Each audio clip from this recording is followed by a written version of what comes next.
Welcome back to the Breakfast Brief, the show where I make food and talk about the news. Is Donald Trump's brain turning to mush rapidly? Stick around on the other side of this intro to find out. With that being said, let's get cracking.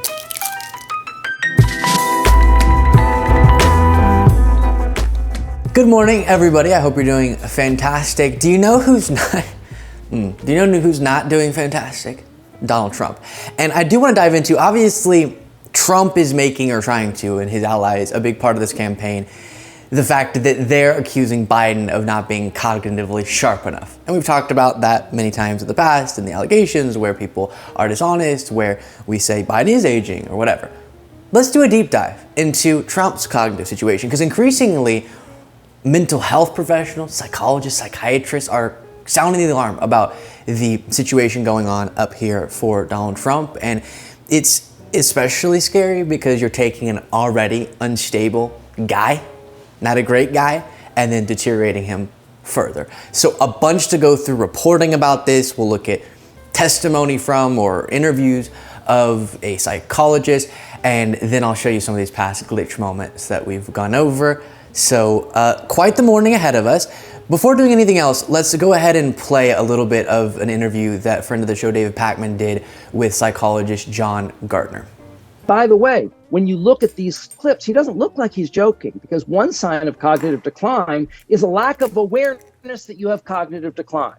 When you are making these mistakes, you don't correct yourself because you're not aware you've made a mistake. Okay. Whereas I think a lot of these name situations, oh no, of course, sorry, the other one, you immediately, he shows no awareness of that. And so that's actually ironically, part of the syndrome.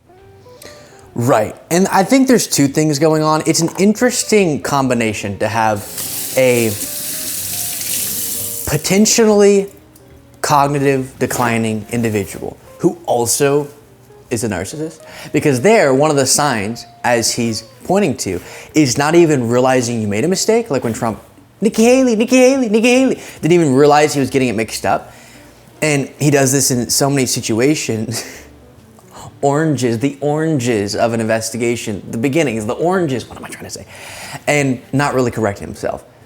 But you also could blame that on him not wanting to admit that he's made a mistake. He's said at rallies before that he doesn't like to correct himself when he has one of those mistakes. He didn't admit that it was a mistake because he doesn't like admitting he's made mistakes, and so he'll just charge forward as if he's saying the correct thing. So a strange combination of factors with Trump. Play that next clip from the interview. Is there something that is being said in the media about either Biden or Trump that you think is flat out inaccurate? Well, yes, because they basically what's happening is we're being gaslit again, okay, by a kind of whataboutism. The narrative in the media, two old men are running for president. Is either of them really up to it? And there's a certain amount of ageism actually implied in that, meaning that if you're old and you're showing some signs of an aging brain, you're really not up to it. But what I'm saying is we're not making the differential diagnosis between an aging brain and a dementing brain. There's a big difference. Huge, and nicely said by him, because we actually hear right now, and public polling reflects this, more people believing that Biden has a concerning cognitive situation as opposed to Trump, even though a majority of Americans are also thinking Trump is mentally unfit. When in reality, at least according to people like John Gardner, I'd agree with this as a medical professional or mental health expert, that Biden's showing normal signs of aging. Trump is showing something more concerning. And again, that's what a lot of these professionals are saying. But we get obsessed with, a quiet tone of voice or a normal gaffe here and there, as opposed to the far more concerning stuff we're seeing from Trump. And again, it all is happening in front of the backdrop of Trump being an already really unstable, deranged person. So then you deteriorate that further, and now we're in some frightening territory. Here's some reporting to give you a sense that this isn't new necessarily, but I do think it's worsening. The Independent reports from 2017, Donald Trump has a dangerous mental illness and is not fit to lead the U.S. A group of psychiatrists has warned during a conference at Yale University. Mental health experts claimed the president was paranoid and delusional, and said it was their ethical responsibility to warn the American public about the dangers Mr. Trump's psychological state poses to the country. Again, that's tapping into where he started back in 2017, he was just coming to office. And so to think that it could get even worse is something people need to be aware of, and not enough people are focusing on it. We can do a gazillion panels on CNN and elsewhere about Biden's age, talk about that constantly while ignoring his policy record, but not as much conversation going on about Trump's issues. Then Newsweek reports there's overwhelming evidence that Donald Trump is suffering. I don't know if I'm ever going to get to cooking this. I'm having a hard time multitasking. There's overwhelming evidence Donald Trump is suffering from dementia, a leading psychiatrist has claimed, amid speculation about the state of the former president's mental health. Dr. Lance Doe, the supervising analyst emeritus of the Boston Psychoanalytic Society and Institute and retired Harvard Medical School professor, was among those recently quoted by Duty to Warn, which describes itself as an association of mental health professionals concerned about Trump. Then you have New York psychologist Susan Lanchman said Trump would seemingly forget how the sentence began and invent something in the middle, true, resulting in an incomprehensible word salad, a behavior she argued is observed frequently in patients who have dementia. And then John Gartner here as well, but for the sake of time, we'll skip over that, but pointing to these very concerning phenomena with Trump. Let's go ahead and play. Now, this is serious. I understand that. But as I said before, almost everything we talk about with politics, if you think about it, has really serious repercussions. The only way we can stay sane, especially me, recording the amount of content per day that we now do, including this, the only way we can stay sane is to be a little bit lighthearted here and there. And because of constant attacks against Biden that are made often lighthearted, let's flip it around a little bit. And the Lincoln Project did just that. Go ahead and play that, Adam. I can tell you he is as sharp now as he was when I knew him 30 years ago. And we did with Obama. We won an election that everyone said couldn't be won. Those cognitive test results are absolutely fantastic. We built almost 500 miles of wall. Even the Obama administration says it in their stats. He's incredibly sharp. He's got a better memory than I have, than you have. But they all thought that Bush might win. Jeb, he got us into the Middle East. How did that work out? There's no decline, zero. President Obama, he should immediately resign. President Trump is fit. He's ready to go. Viktor Orban, did anyone ever hear of him? He's the leader of Turkey. Of course, Viktor Orban, the leader of Hungary. He makes one little mistake, the media goes insane. Obama wants to, he doesn't even mention them in his statement. Well, you mean President Biden? His cognition is top-notch. Sioux Falls, thank you very much, Sioux Falls. So Sioux City. Voters next year will be able to decide, do they want to vote for a vegetable for president or somebody who's got energy and mental acuity? We would be in World War II. And actually, a similar one was made, I think this is also by the Lincoln Project, yeah it is, that again frames it as if Fox hosts, who were obviously speaking about Biden, as if they were talking about Trump, and maybe that makes a little bit more sense. Hit it, boys. He's too old. He's out of touch, losing his marbles at an alarming rate. They have sinks where no water comes out. You turn it on, no water comes out. You want to wash your hands, right? Yeah. And you've seen this, and you turn on the sink, and it's very little. I do want to remind everybody, this is the guy that worked with the former Klansman. I will be Donald Trump's most loyal advocate to make sure his nominees go to the Supreme Court. Full of his struggles and ramblings and rantings and mumbling and bumbling and stumbling. You decide. Take a look. They've deliberately surrendered our border to vicious coyotes and drug smugglers. I mean, these drug smugglers, the smuggler, a smuggler! I find it awkward. I find it embarrassing. He's really in the early stages of some kind of senile dementia. I hope they now go and take a look at the oranges of the investigation, the beginnings. It's more than awkward and embarrassing. It's actually dangerous. Having someone with his mental state, to me, is terrifying. She speaks in rhyme. In rhyme? What do you? Well, the way she talks, the bus will go here and then the bus will go there because that's what buses do. And it's weird. He can't finish a sentence. Anonymous, really anonymous. The man doesn't know where he's going. He doesn't know where the exit is. He's not sure how to get through a speech. Mr. President, you need to sign it. Old, outdated, retired, elderly, aging, senile, dementia, slow, confused, idiot, ignorant, sleepy, gaffe, bumbling, bad, terrible, disappointing, joke, profanity. Being corrupt is bad. Being corrupt and senile is even worse. Brutal stuff. By the way, the corruption is also sort of not even double meaning. They're talking about Biden incorrectly, but then correctly describing Trump. Now, let me address something serious, okay? No, oh gosh, just disgusting. I know this is, let me just say, I don't like when things are all over my hands, it's annoying. Okay, so lots of people were commenting in past breakfast brief, which is the point, I get it. Comment below what you think of my cooking. I know that I'm not the best, okay? I'm good at some things. I channeled a lot of my effort into being good at political related things. Cooking, not so much. So we're trying to give you an authentic look. Occasionally that's gonna mean that I'm gonna cook bacon until it's black, okay? That's just a part of the game here. And it also sometimes means that for 2 episodes, I'll get tortillas that are massive, burrito tortillas, which is not what I wanted. So then I'll get accidentally tiny tortillas that are for street tacos. So today I'm gonna have little miniature, cute, bite-sized tacos, which should be fantastic. Okay, go ahead and actually before you play that, yeah, let's go ahead and play the next clip that I have for you while I figure this out, then I'll be back.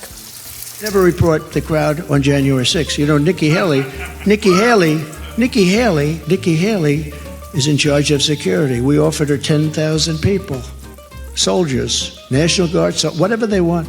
They turned it down. We would be in World War II very quickly if we're going to be relying on this man. When I came here, everyone thought Bush was going to win. They thought Bush because Bush supposedly was a military person. Great. You know what? He was a military. He got us into the Middle East. We came up with a new couple of words for corn. Viktor Orban, Hungary, very powerful. He fronts on both Russia and Ukraine. They were funding Hezbollah and Hamas. We're also going to place strong protections to stop banks and regulators from trying to debank you from your political beliefs, what they do. They want to debank you, and we're going to debank. Think of this. Is it crazy, really?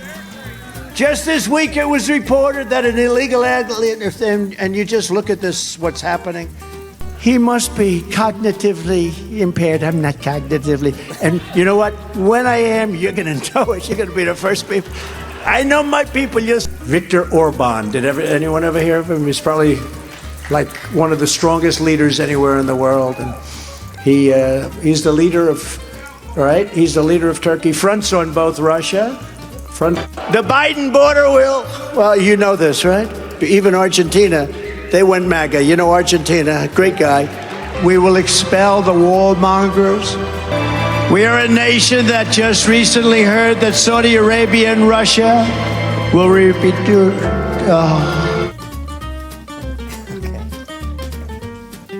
So again, it's funny. We're only human. It's funny, but it is serious. Now, while that continues to cook, I'm trying to time this correctly because I've failed last time. I'm going to read to you some responses that we've gotten to the breakfast brief. And first of all, this might just be an email we got. I don't know if it was too specific or not. But one guy wrote in, his name is Drew. And he said, "Hi Luke, I really enjoyed this video.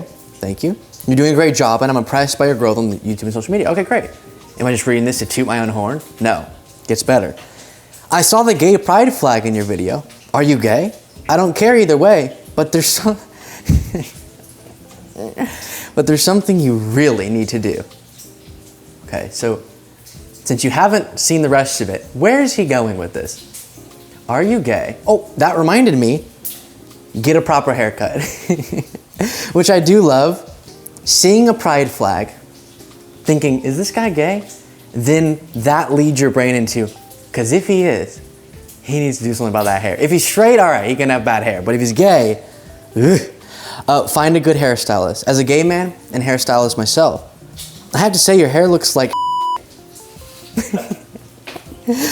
seriously, Luke, find someone to get a good haircut and find a way to restyle your hair. It's all stringy looking and quite bad. And then he said, "Keep up the good work, cutie." So I guess despite the hair, there's still some underlying cuteness that's being so ravaged by the hair. So that's true. Go ahead and play the niece of Donald Trump, Mary Trump, calling attention to what's going on up here.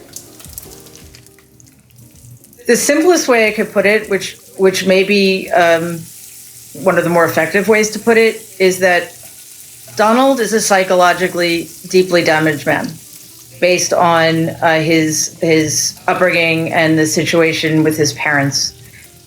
He is not going to get better, and he is, without question, going to get worse. Why is he going to get worse?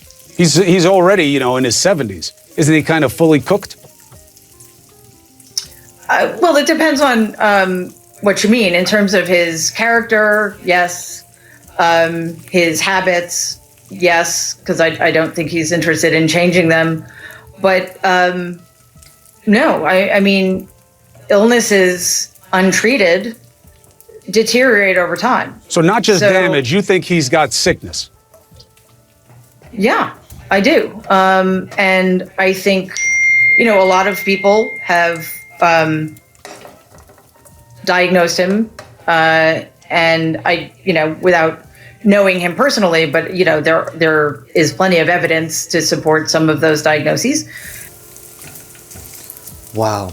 And that, as you saw, was some time ago. Just to give perspective, if right now we're hearing new experts come out and say, guys, we can't let this guy back into the Oval Office, then that is contextualized by the fact that he wasn't super stable, wasn't super solid, wasn't cognitively there or whatever before necessarily. So that getting worse is cause for concern. Okay, let me go ahead and the eggs are done. Where's the plate? Here we go. Let me get this all situated. I have my little baby tacos. Then I'll read some more audience feedback very quickly to close this out. We'll do 2 for now. Maybe off camera I'll go a little crazy, have a little more, but let's see. Okay. Oh gosh, this is hopefully as amusing to you as it is to me. And if you do have any, I did see people curious why I, 2 things. I heard someone say they were upset that there's a gas stove. Guys, we don't own this place. We're not gonna rip out of the place we're renting for this, goodness gracious. And I'm pro electric stoves like you wouldn't believe, but there are some parameters such as when it's not a place that I'm in ownership of. And so that's one thing. Hopefully that's not a widely held concern about watching the show. Then the other was, why don't I put anything more interesting on my tacos? That's just me. Part of it is I can't manage that while I'm talking. It would be very difficult. But the other part is I actually just like bacon and egg, no cheese. So a couple comments. Let me know if any, did we put these in? I don't think we put those in there. Let me know if anything catches on fire, is something I said. So they're quoting me. Haha, I snorted. Cook that bacon all the way. Okay, so I burnt the bacon if you missed this in the last one. So someone said, cook that bacon all the way. I don't want you to end up like RFK Jr. They said it, I didn't say it. I don't agree. One person said, I seriously thought you were AI generated until I saw this video of you cooking. Which I don't think I like that. I would think that I bring something more interesting than AI. But to emotionally recover me, you do have this. Luke, I just want to say that I truly appreciate the time and effort to spend on these videos. You are truly trying to open your viewers up to more things than just seeing you sitting behind a desk, which I love. Keep doing your thing, and before you know it, you'll have over 1 million subscribers. On that, click the subscribe button. Thank you so much to that person. And it's true, the growth has been stunning, and that's what this is about. We do want to make listening to political topics as interesting as possible. And so this was one way to sort of visually stimulate you while we're talking about these different subjects. And to the person's point about just the effort and time, right now I'm in the room with 3 other people, and thank you so much to all of you, because that's who really makes it all happen. And with that being said, have a wonderful day as I have what I expect will be a pretty good taco. This is better than our last time. We're already getting better. I'll see you tomorrow.